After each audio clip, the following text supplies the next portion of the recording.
ते माहिती आहे. वर्षभर चांभारानं जर चपल्या सांडल्या, हम्म. वर्षभर तुटक्या फुटक्या त्यानं जर सांधून दिल्या, हा, वर्षभर त्यानं काय मागायचं नाही. हा, आणि वर्षानंतर हा, ती तुमची सुगी झाली हा, का जे काय तुम्हाला ठरलंय हा, बाबा 4 पायल्या 6 पायल्या किंवा पायली ठरवते जे काय ठरलंय ते तुम्ही ती इमानदारीने त्याला द्यायचं. हा. परत त्यानं वर्षभर तुम्हाला मागायचं. कोण कोण असायचं याच्यामध्ये?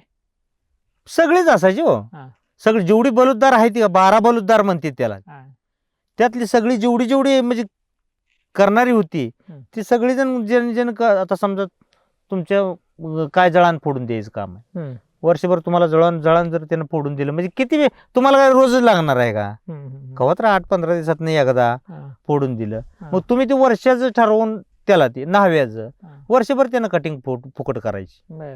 आणि वर्षानंतरच फक्त तुम्हाला हे मागायचे त्यानं ती तुमची रास झाल्यावर तेवढं. त्या 12 बलुतदार ते असं होतं हा, सुतारानं. हा. पहिलं बैलगाड्या ज्यादा बैल ज्यादा होती. हा. तुमची आवतं नीट करून द्यायची, तुमच्या बैलगाडीचं कमी जास्त झालेलं त्या सुतारां करून द्यायचं. हा. मग ते वर्षानंच घ्यायचं तुम्ही. हा. हा असं होतं त्याचं. आधी मध्ये मागायचं नाही. आता ती कोळ्याचं ते पहिलं कसं होतं पकालीचं रेडा ते पाणी रेड्यानं ओढत होती. मग ते वर्षभर ते बलूद जोपर्यंत हे होत नाही वर्षभर मागायचं नाही काय त्याला. मग ते वर्षभर फुकटच काम करायचं का?